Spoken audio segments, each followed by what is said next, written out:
So, good morning, everybody. I hope you're all having a wonderful week, had a wonderful Easter, really good break. As you might have noticed, some of you may have noticed anyway, we've changed the title from Therapy Talks to Real Therapy.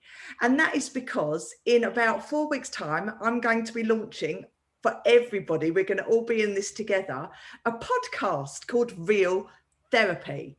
Yes, and it is absolutely wonderful. It's all of the snippets, not snippets, taking sections out of all the talks that we've done for the last year, over a year now. It's been a long time, and editing them into a podcast, and then it'll be released on all the platforms and shared, so and then anyone can discover it, and then we can go via the YouTube channel to see the full version. So that's basically what I've been working on, and I'm very excited about it because it's a whole new area and I've never done this before. So if you don't try, you don't know, right? So that's the idea. Anyway, so today there is a reason why I chose, because I had an idea about the younger you this week, right? And there was a reason why I chose that. And it's because about a week ago, I got sent, one of my very old school friends, very old, that makes me sound like I'm not 21. Oops.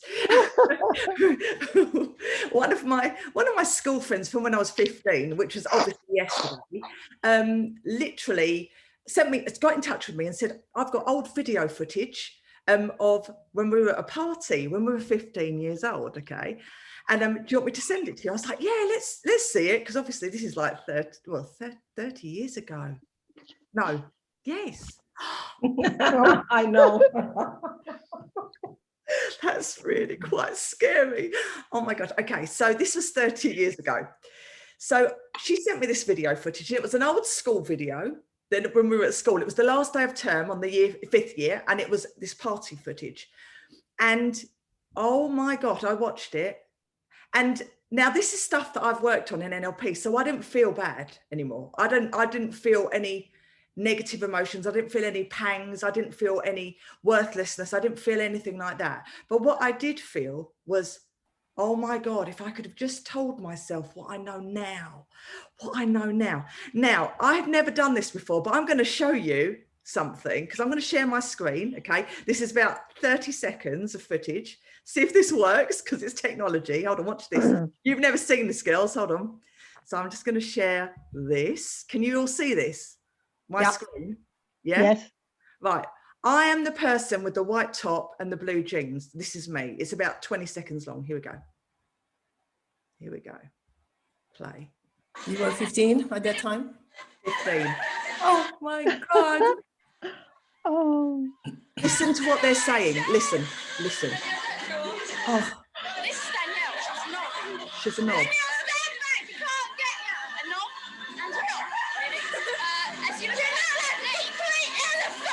An elephant.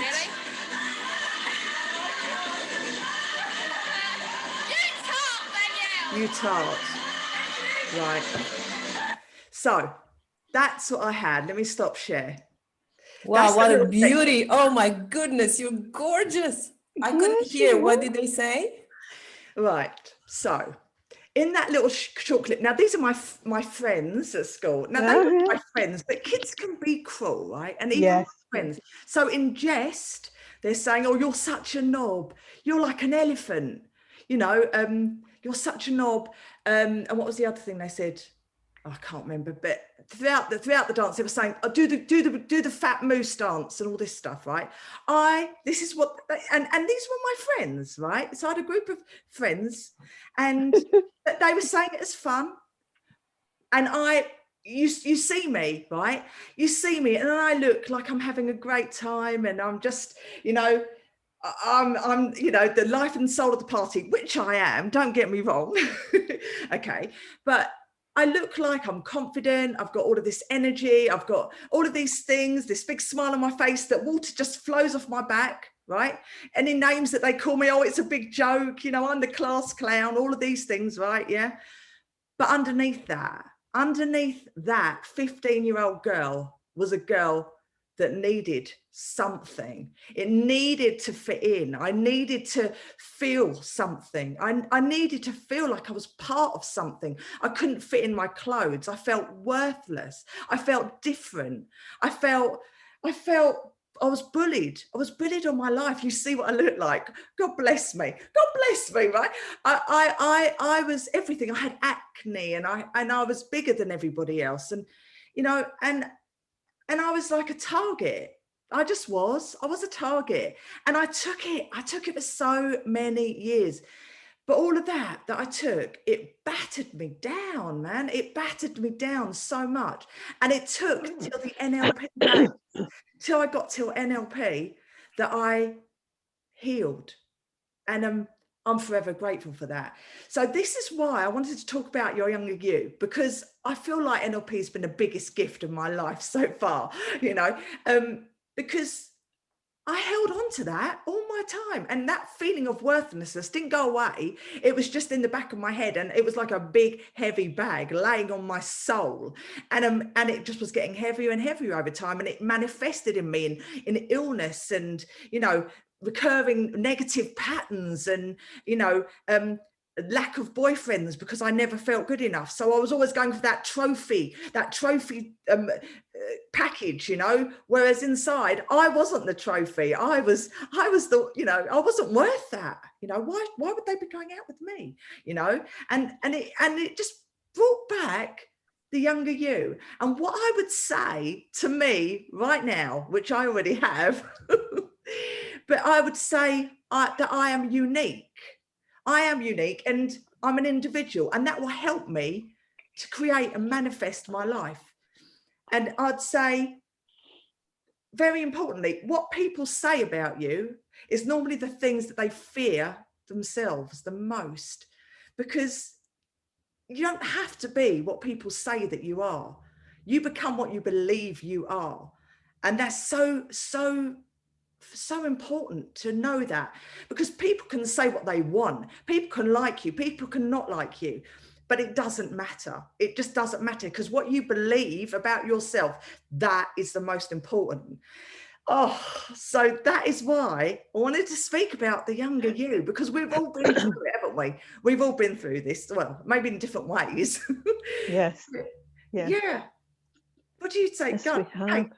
Yeah. Or Linda, go on, Linda. Yeah, I'll tell you what I think. When you said what you were feeling like inside, I immediately thought, and everyone else at that party was feeling the same.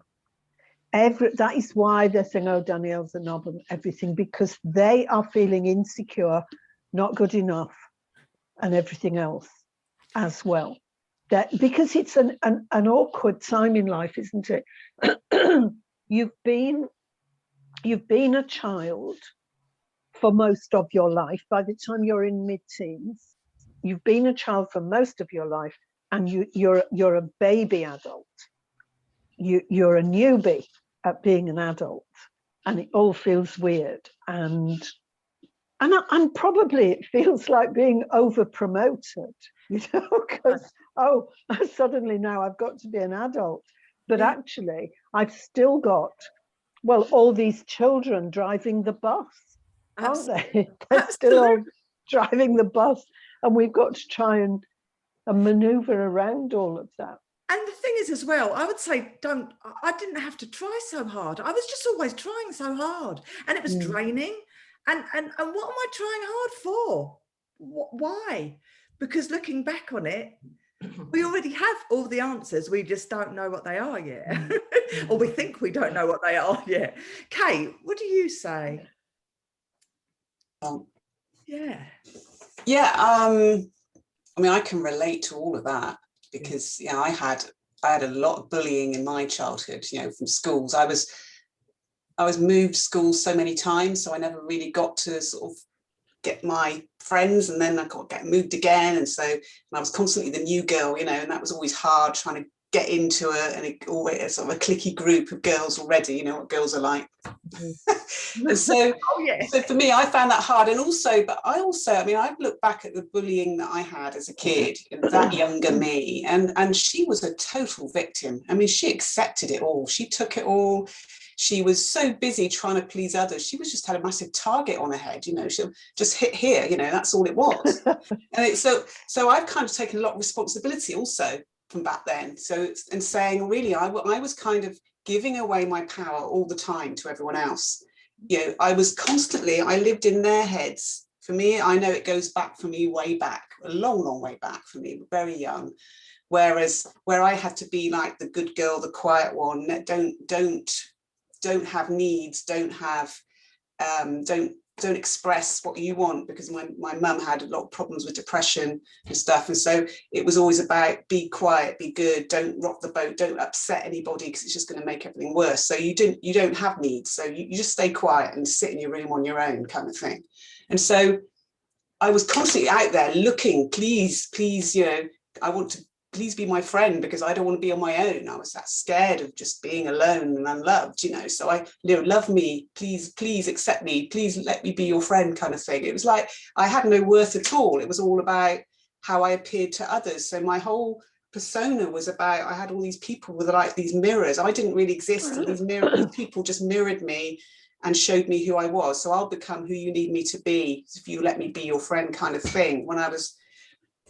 This is like when I was about 11 or 12, because earlier than that, I was very secure and safe in the school I was in. But as soon as I went to like three different senior schools in 4 years, it just completely screwed me up. And so, but I kind of gave away all my power. And so that for me, I know the big turning point for me was one, going back and then talking to that younger me and making sure she realized she had all that power inside of herself and she didn't need it from anyone else. And when she saw that for herself, then, you know, I'm not in other people's heads anymore, wondering what they're thinking of me. I'm just me. If you don't like that, then that's fine. You know, I don't expect anything of you, and don't expect anything of me either. I'm going to be me and you can be you. And if we get on, great. If we don't, fine. That's okay too.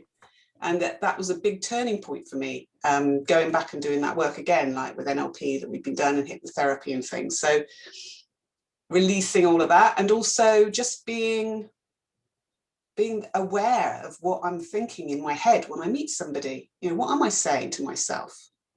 What am I saying? Am I saying, do you like me? Which was kind of like my constant little voice. Do you like me? Do you like me? Do you like me? Am I pleasing you? Do you like me? Kind of thing, rather than, do I like you? You know, do I want to spend time with you or not? Is this useful use of my time and energy? Which, let's face it, time and energy is not easy to get back. Once time's gone, it's gone. So spending your time is much more important maybe than how you spend your money even. So for me, it was like, are you someone I want to spend time with? Not making you wrong and me right or anything. It was just purely changing that, shifting that question over. Yeah, and it's also, do I like me? I think that's the most important thing, because I don't think I did like me. I didn't like me, and now I do. But I was worth liking. I was. I just didn't know it at the time. Yeah, and that's it. How you treat yourself shows you how others to treat you too. So if others are treating you badly, then that suggests that you're not treating yourself well. Yeah. And that's where you need to start, isn't it? As we all know, building that. Susie. Yes, Susie, my love. Well, first of all, I want to start by saying that you were gorgeous, and I swear that that's my first reaction. You were fantastically beautiful. I swear, and it's not even to make you feel good or anything. You know me now.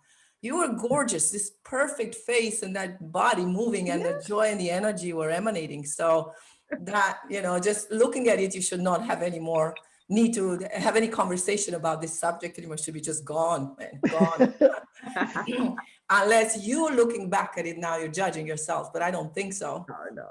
I hope you see the beauty that is there. And you know what? I would give me a massive cuddle, and that's the thing. I really would, because that's all I needed. I just needed to feel part of something, and that I deserved. And you were part. You see, where I think the parts of us that are feeling a bit, how do I say, discouraged by certain events from the past is precisely that younger us that has not grown. Because when we look at things from perspective, and I look at what you just showed us, and I look at you today, I don't see how that has stopped you from being this wonderful being of light that you are today. It hasn't.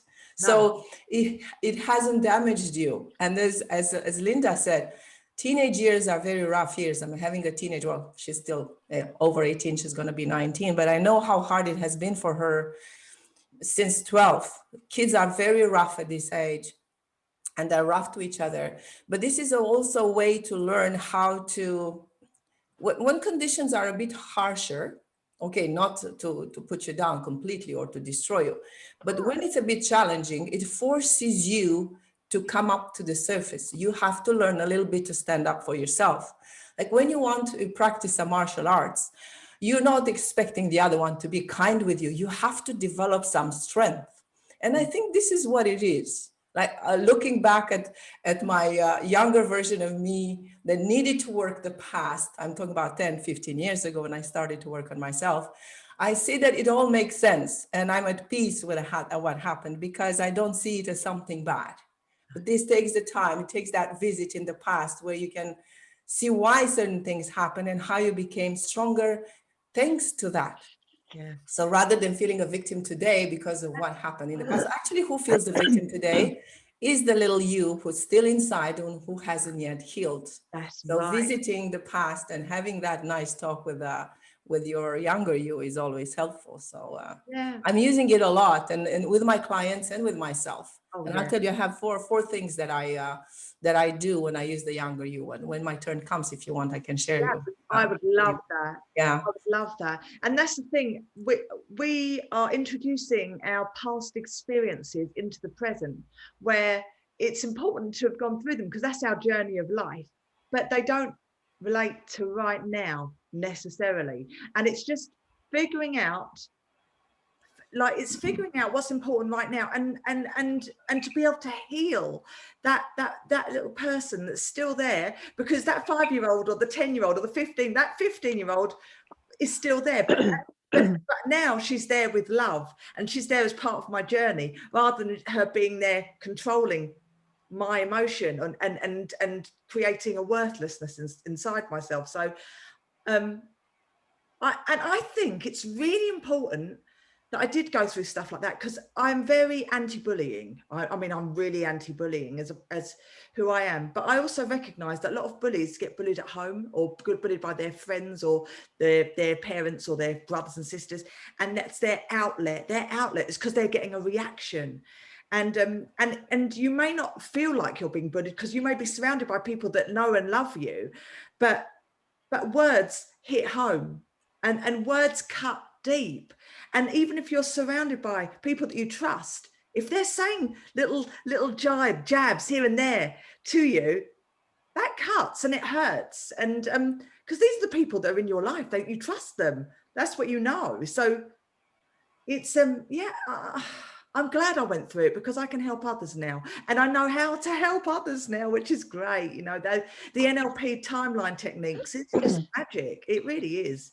I mean, I think it's also a matter of us as ourselves now, loving and respecting the younger us, the child us, is also not judging it for, like I heard you saying, Kate, that giving away your power. How else can you be? I mean, you're a child. There is a rhythm. There is a certain process that needs to happen. I don't think a child can be born and, be with that sense of power unless, how many families do we know in our society that can educate the children, give all the love and attention. And even with that, today, we can go to the other extreme where we can, go in too much attention and too much rights and too much freedom. So I think if you really love the younger you have to give it that. You did your best. And it's okay not to have the power when you're a child. You're learning. That's the process of interacting in the society with others. You learn as you go. You process the information. That one says that. What do I do? So eventually in time, you learn how to behave as an adult. And if you haven't yet, you can also always visit the past and teach that younger you a few tricks. Absolutely. So it saves some of the suffering. Yeah. But I think it's okay that we don't have that power when we're children. How many children do you know that are very empowered? Yeah, and it's normally a learned behavior from the parents, isn't it? Like they're giving the power, and that needs to stop too sometimes, So it's. I think for me it was like there was this.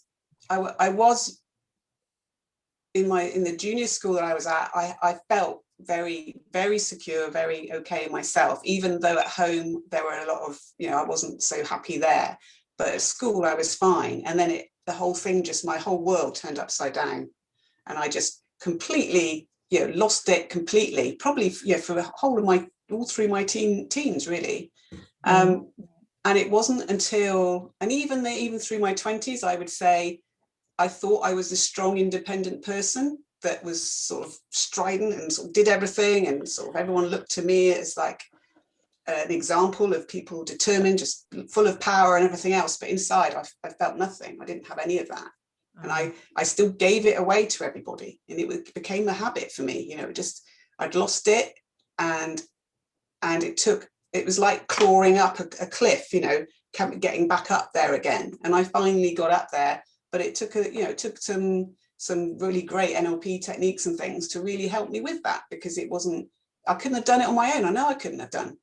No. But it was, like you say, Susie, it was a journey that I went through, and I'm glad I did, because I learned so much from it. And I so appreciate the state I'm at now, where I probably wouldn't be if I just coasted through life. You don't appreciate anything, do you? So absolutely, it was a journey that I learned so much from, and now kind of like I'm inspired to help others to do the same, because I don't want them to go through unnecessary suffering. Like you say, we all have to suffer in life, but there's you can make it worse for yourself if you don't know the sorts of things that you can do to help that. And so that's the bit that now kind of drives me forward to think, wow, there's just so much you can do in there. You can just go walk about and go back to your past and chat to that younger you, like you say, and give them a hug or whatever they need, or just look at what they believe and say, is this really true?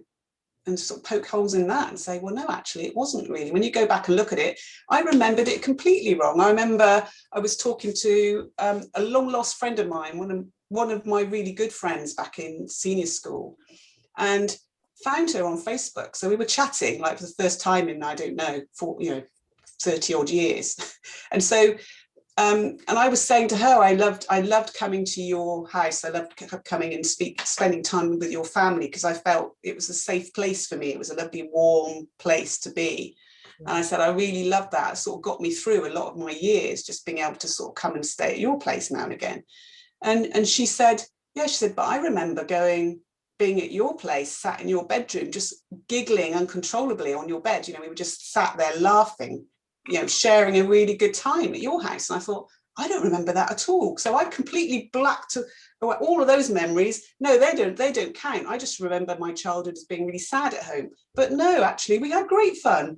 And it completely reframed then all my past there in that place, because I'd lumped all my memories at home as kind of a bit sad and dark, and suddenly there was a bit of brightness. So I thought, actually, there were probably lots of other things in there. So it completely changed my whole thought of my past just by that one memory, by somebody else was able to tell me, no, actually, that wasn't true, was it?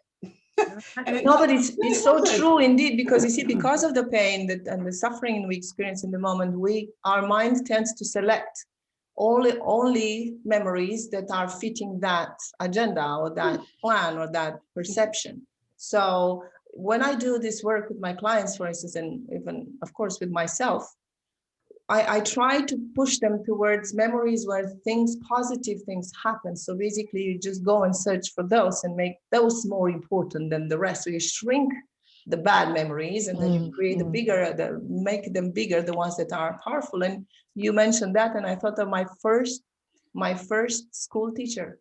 I loved that woman.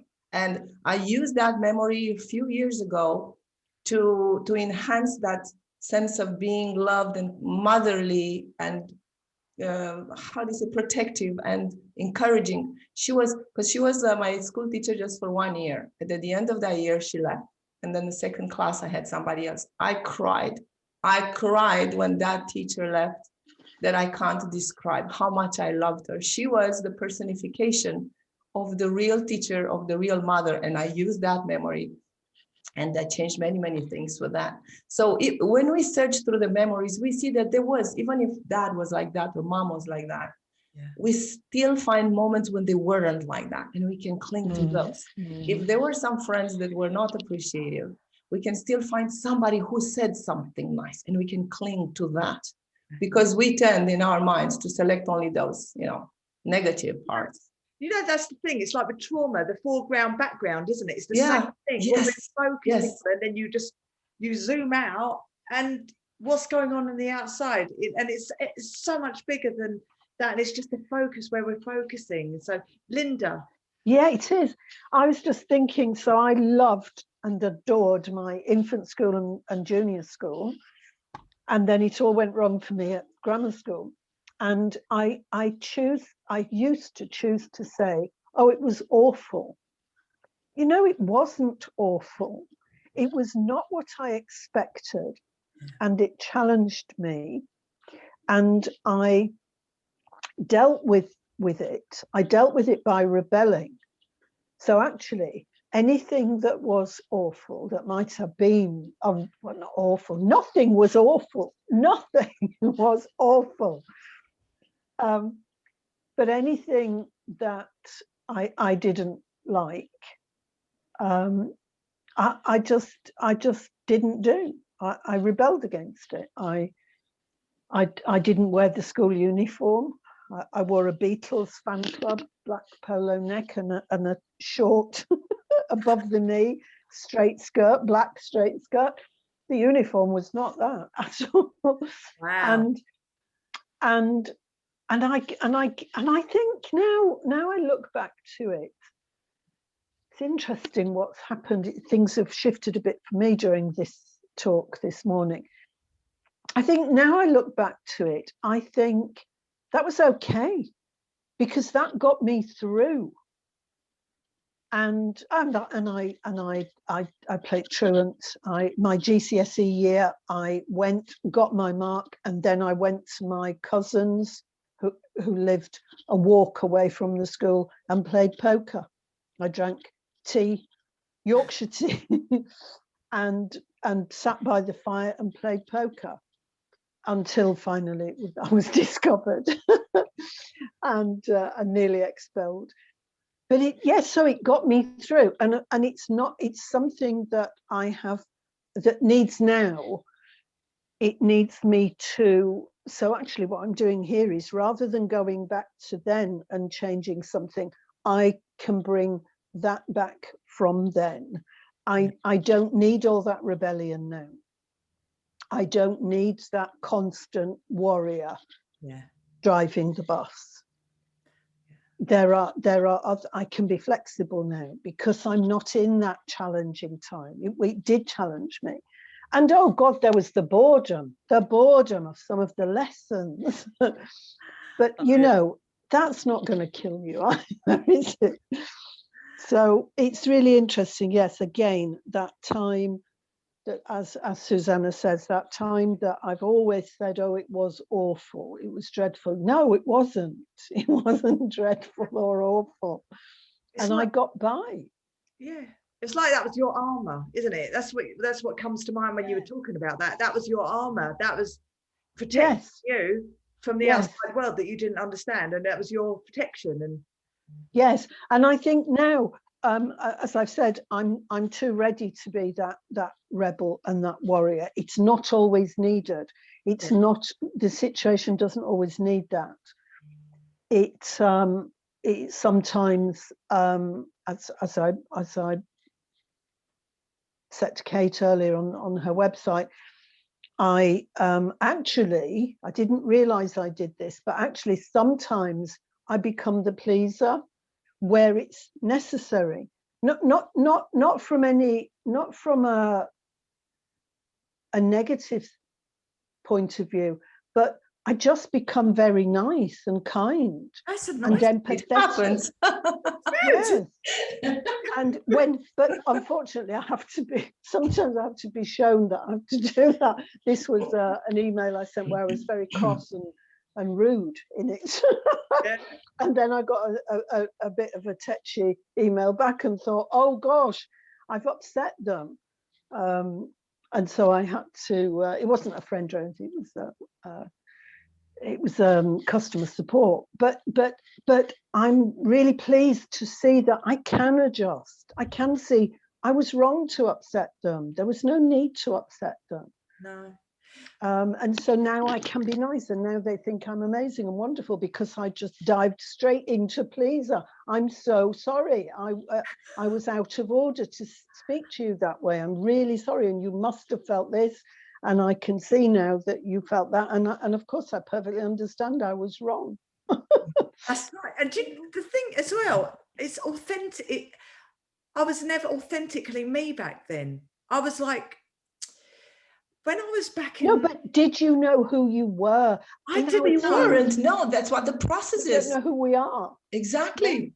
Yeah. You were authentically you back then. This is who you Yeah. were then. And this No, is who you are today, because in 5 years from now, you're going to be even more open to Gonna be things. And you would different. have learned even Yeah. more. And you look back at this moment and you cannot say that today you're not authentically you. Oh, today. But Yeah, you back are. then, Back then at that level, yes, you were.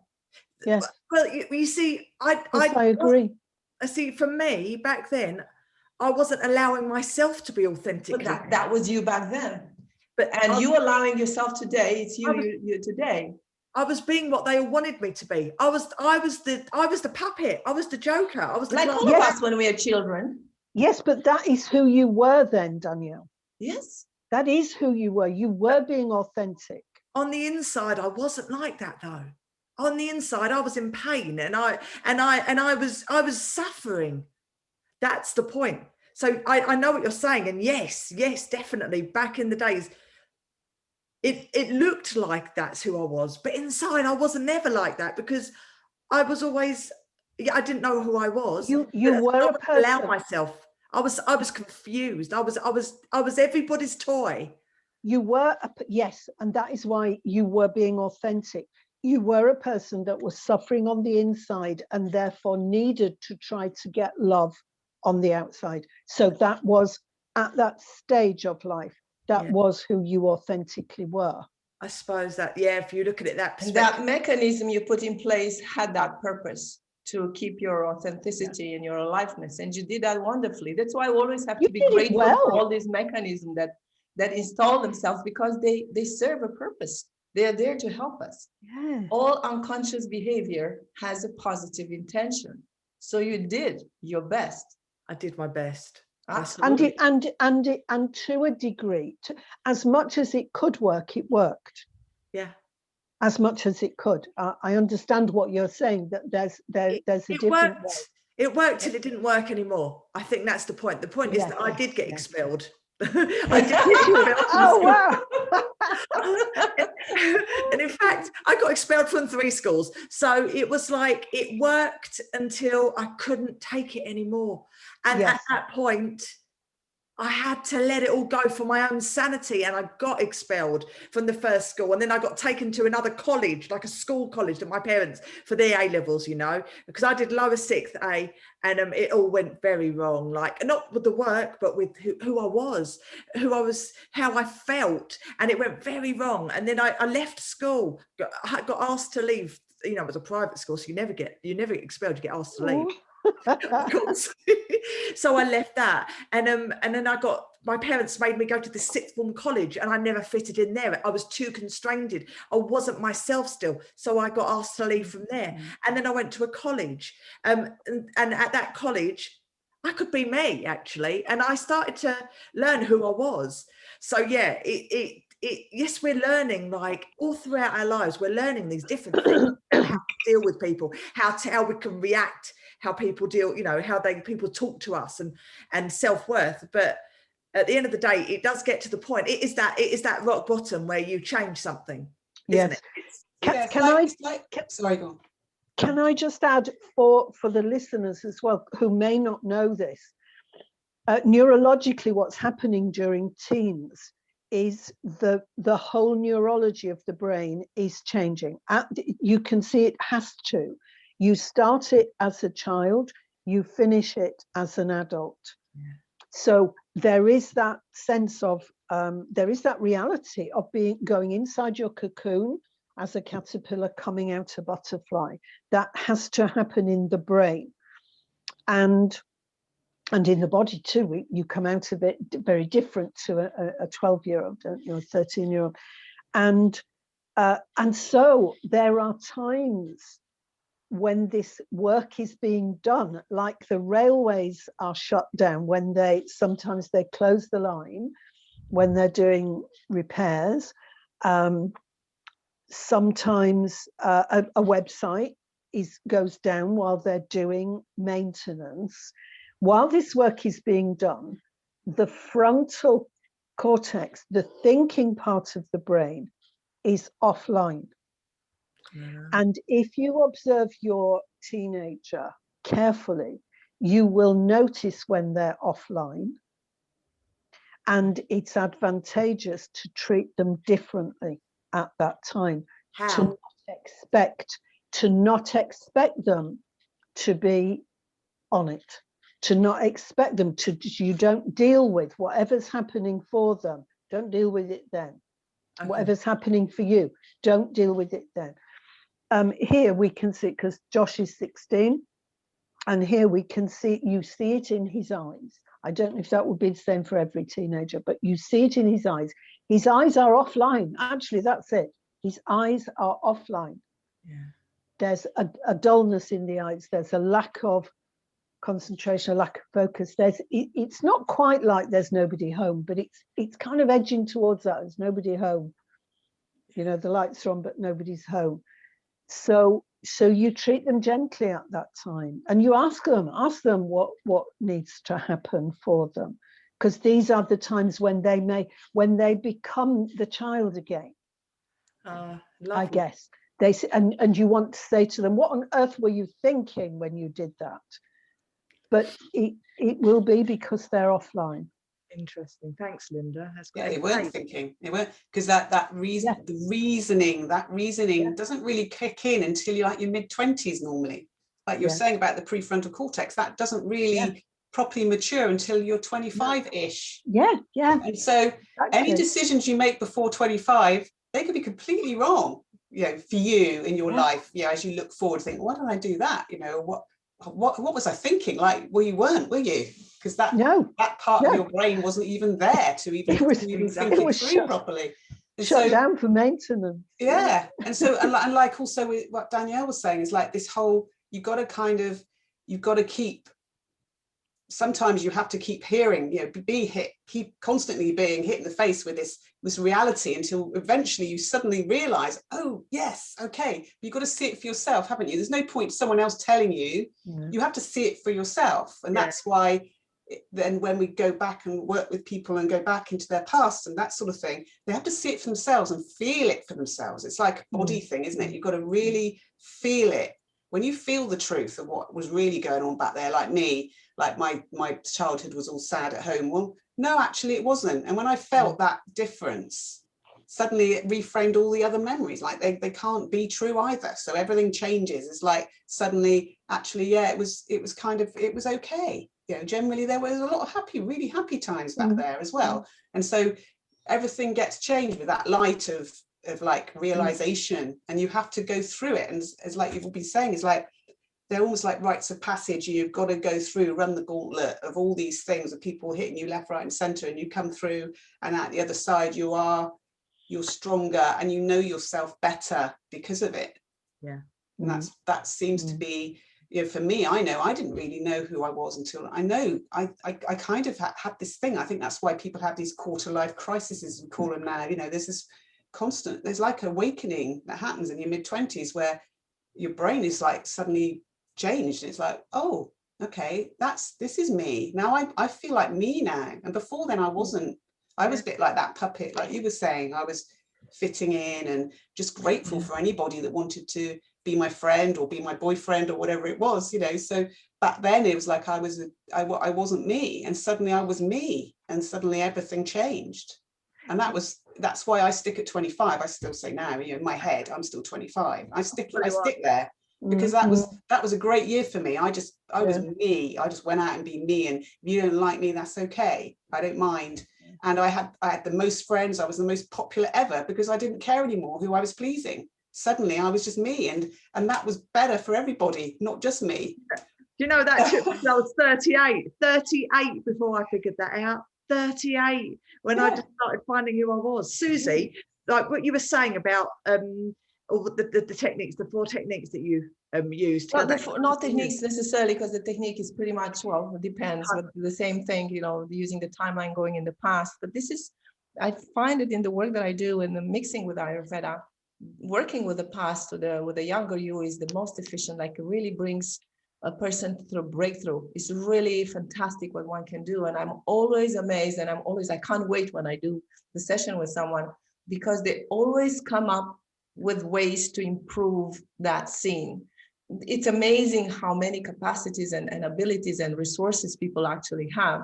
Because just to be very concrete, we go back into a certain memory, we ask the unconscious mind to bring forth 1 or 2, the most important that are relevant for that particular issue. We go there, we start, like you said, feel the scene, we feel the emotion, you see the things, you describe the scene, what happens. Sometimes the scene is too, the feeling is too strong, so we need to have the person float above, so the emotions get less intense. And then we get insights. And then it's amazing what people can see from above, because for most of the people, visiting that moment from the past and watching, observing the younger you is happening for the first time. And you, with your eyes of today, looking at it as it was back then, gives you tremendous, tremendous insight. And what we do then, we go back into the scene after we extract that knowledge and that insight. And then we modify that scene, because we actually changing the past. The past exists only inside you as a memory. So changing the memory is actually changing the past. So we ask the person to go in there and then add something to it, change some qualities of that particular memory, or remove something from it, or give it a different ending. And all of a sudden things change. The scene doesn't have the same impact. So this is why it's such a powerful work. But seeing how people become creative it's an amazing. And one of the tricks that I noticed that works the most is when we visit a memory from the past, when we are a child dealing with an adult, especially mom or dad. This is very powerful on us. When we change the mom or dad into younger versions of themselves as well, things change dramatically. So if you deal with your mother at the same age, you're 5, you put your mom at 5, dealing with her problems at that age is totally different. Very because cool. I always ask them, how would you react if your mom was 5-year-old and he was screaming at you? So I would have gone outside and start playing. Well, you see, but it's because the mom is an adult, you know, oh my God, his mom says that. So it reduces. So that's one way to do it. You can use it to heal your past and come out of this mechanism that are bothering you now. But another way for me that I use it is to learn from it as well, because childhood years don't have only bad experiences, they have plenty of resources. You can find your enthusiasm, you can find your, you know, like being in the moment, being happy and joyful, being excited about little things, all that you can get them from the younger version of you. So the younger you is also a resource. It's not just somebody to heal. Oh yeah, it's a fantastic like a source of qualities and of experiences and states. So that's the second thing to do. And also is to recover lost feelings, you know, those just being there and having no worries. I remember clearly when I was little that I couldn't remember and I couldn't feel what it means to be angry. I didn't know what being angry means. No. I remember how it felt when I had no judgment of anybody. So I could go back there and bring this forth.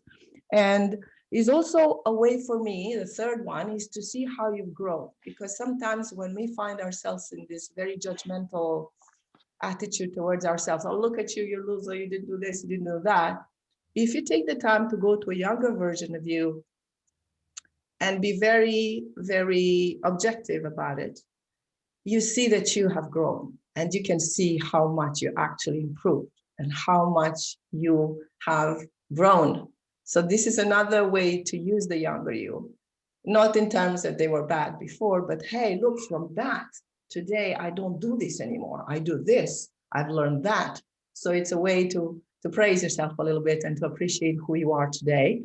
And the fourth one is, what was it?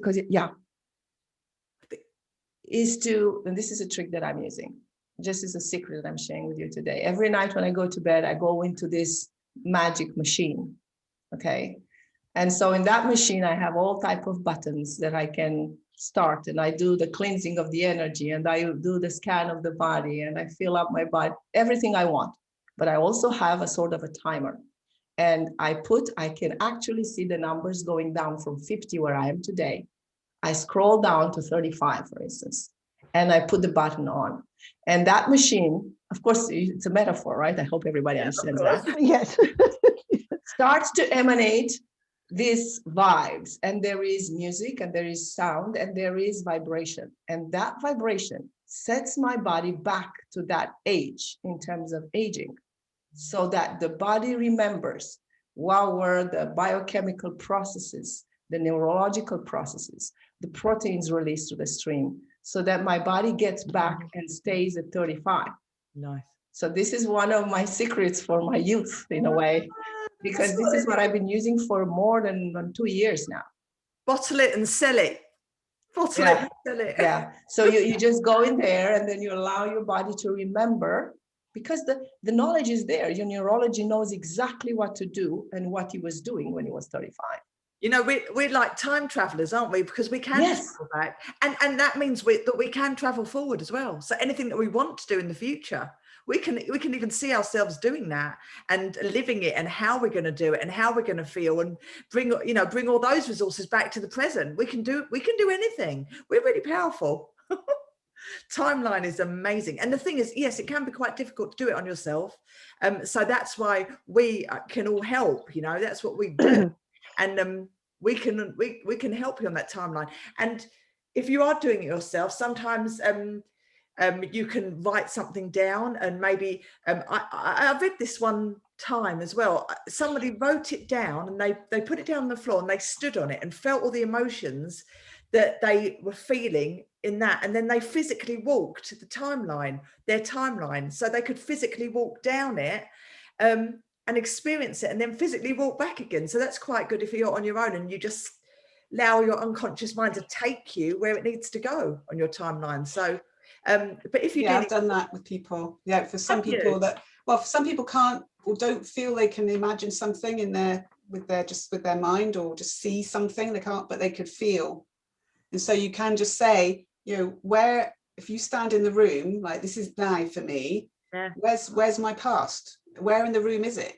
And you'll be drawn to a certain place in the room. So go and walk over to wherever you feel drawn to, and then what do I need to learn from this place? What does my mind want to show me here? And so, and you can do it all with feeling instead of having to actually see anything, because for some people the feeling in the body is stronger than trying to imagine, do the visualization thing. So you can do it any way, whatever works for you. Some people it's like sound, it's voices and sounds, and working with voices. And where's the voice of my past? Where would that be? Where in space is it? Is it over there, or is it down there? Is it right here, or is it right in my face? And just you can play around with that. Do I need to make the volume lower or stronger? What do I need to do? Do I need to add another soundtrack to it?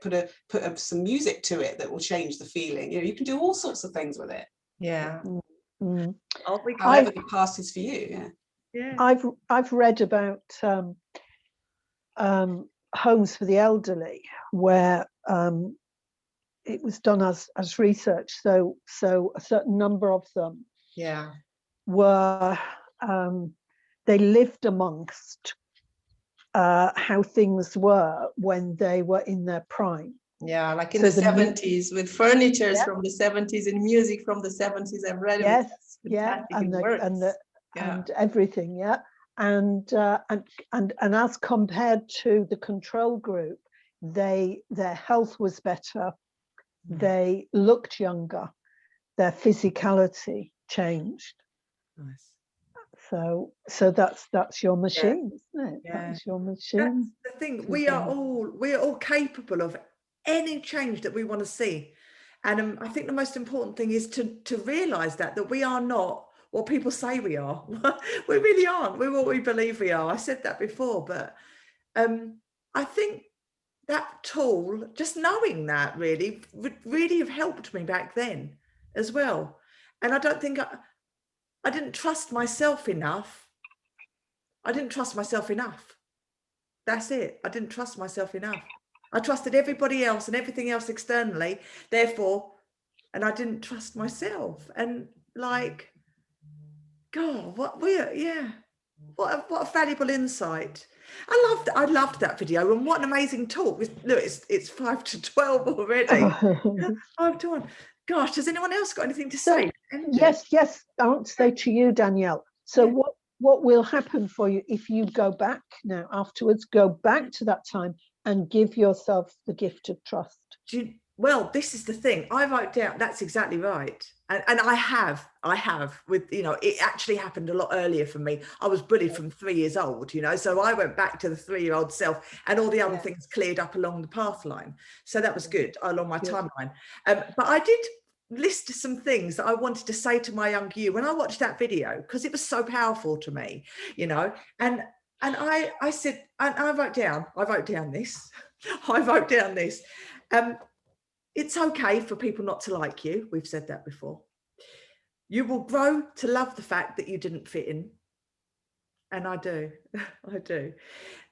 The bullies can be very shallow. We don't know how they're affected on the external. We have no control of them. All we can control is our own reactions to their hurtful comments or their jibes. You don't have to try so hard. I've said that as already.